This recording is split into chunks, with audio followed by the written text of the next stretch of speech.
93. Entendi. Então, era muito... A mentalidade era diferente mesmo nessa época aí. Era. Né? E aí... Ser médico. Quais eram as faculdades da moda? Era medicina, o quê? Direito? Medicina, direito e engenharia. Engenharia. Medicina, direito e engenharia. CEPAD já tinha saído de moda. É? Porque teve uma época que era engenharia, medicina, direito, se você não desse pra nada, era CEPAD, né? E já tinha saído de moda. E tu foi lá e fez psicologia. Fui fazer psicologia.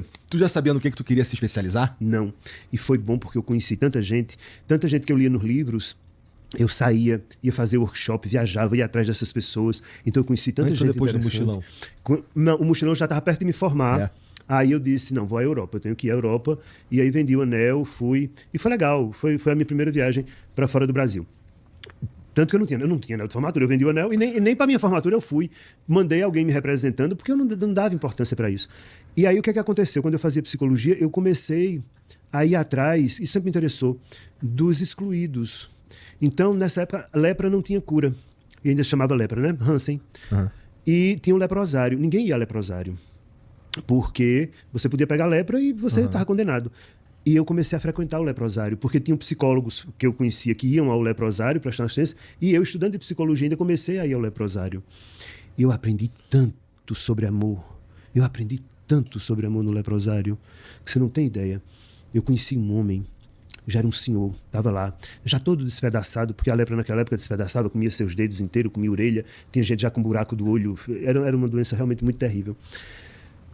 E eu conheci um homem que estava lá desde os 19, 20 anos dele, ele já era um senhor idoso, olha isso.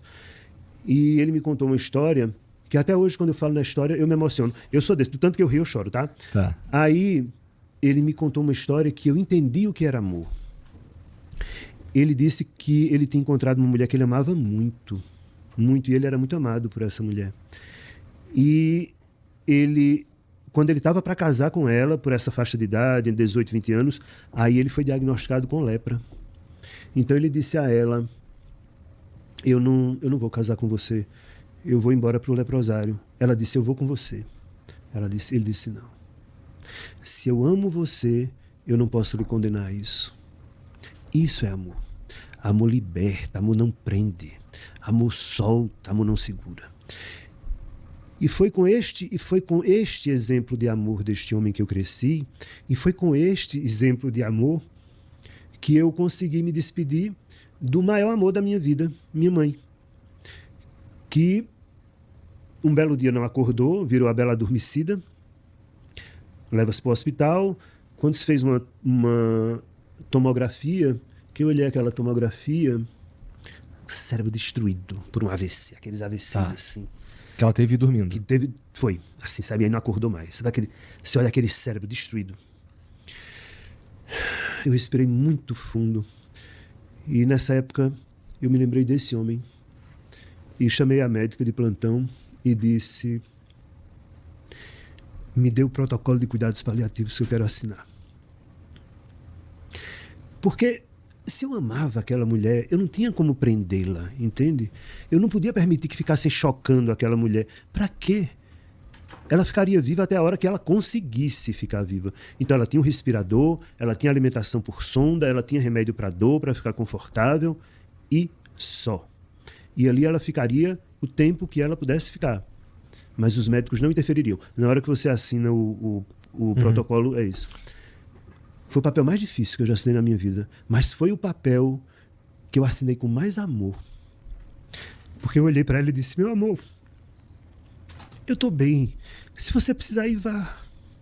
Eu fico por nós dois. Se você precisar ir, vá. E o que foi mais... Cara, bom, pra você ele foi... Quando ela de fato foi mais complicado do que quando você viu o AVC? Não. Ela ainda ficou 13 dias... E durante esses 13 dias, eu fui vê-la todos os dias, à noite. Na verdade, eu fazia uma coisa também. Como eu era, na minha cidade, uma pessoa relativamente conhecida, as pessoas facilitam coisas.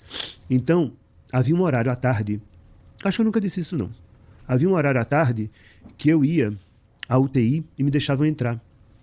E eu fechava a clínica, nesse horário ia à UTI, porque era o horário que ela rezava o terço. E eu ia dizer, vim rezar seu terço, vamos rezar junto? Aí rezava o texto para ela. Depois eu conversava com ela, dizia, olha, quando você estiver cansada, descansa, fique em paz. No 13º dia, a visita era às 8 da noite. Nesse dia, eu disse, puxa, eu vou lá todo dia. Hoje eu acho que eu não quero ir, não.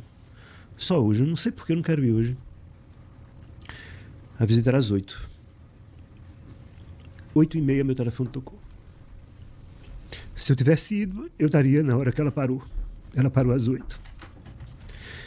Então, eu sei que de alguma forma algo me segurou, porque se eu tivesse lá, teria sido mais difícil para ela parar, entende? Ela foi. E aí eu entendi. Isso é amor.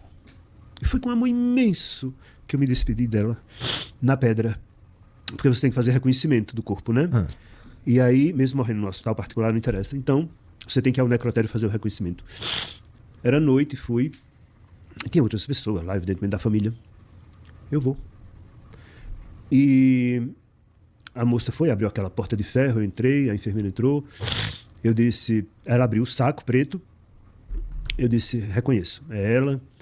Aí eu olhei para a enfermeira e disse, agora me faça um favor, saia e feche a porta, que agora eu vou ficar aqui um pouco. O senhor tem certeza? Eu digo, minha filha só tem 3 mortos e eu. O que é que eu posso fazer aqui?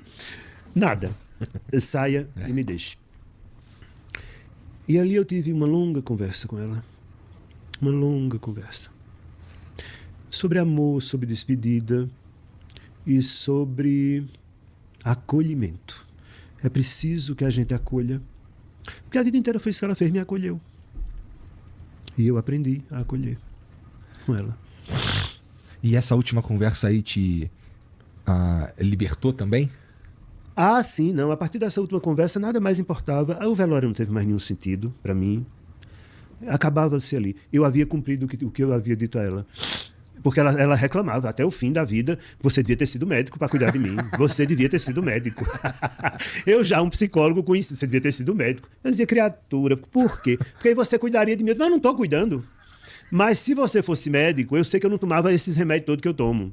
Eu era capaz de eu passar mais, porque eu estou achando que tem pouco ainda. Eu brincava. Aí...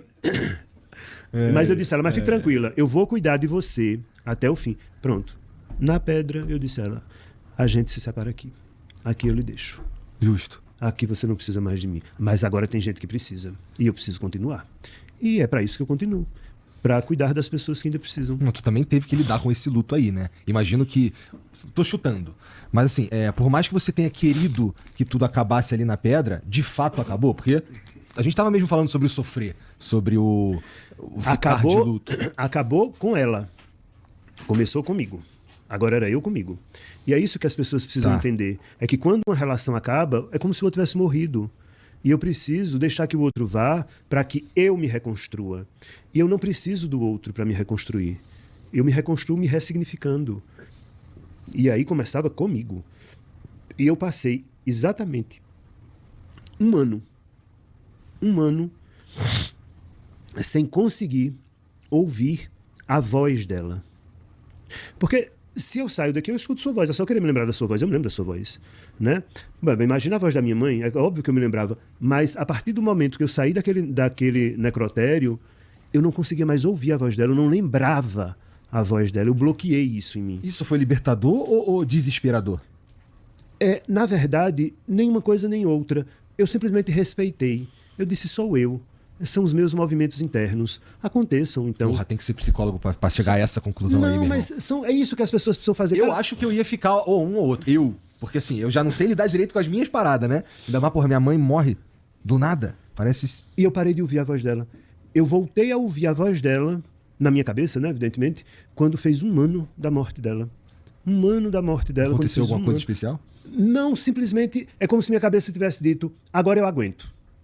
Agora eu suporto. Porque, na verdade, muitas vezes a cabeça da gente funciona como um disjuntor de eletricidade. Se a descarga é muito grande, o disjuntor desliga, para não pegar fogo. Então, depois eu entendi isso, na hora não, óbvio, mas depois eu entendi que não conseguir ouvir a voz dela foi uma forma do disjuntor me proteger.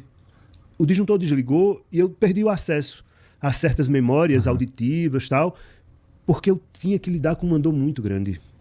né? Então, é isso. Engraçado, né? A gente começou na dor e vai ficar na dor até o fim desse negócio aqui. Mas você né? não falou que a gente sofre o tempo inteiro? Então, vamos junto. De mãos dadas no sofrimento, eu e você. Bom, então,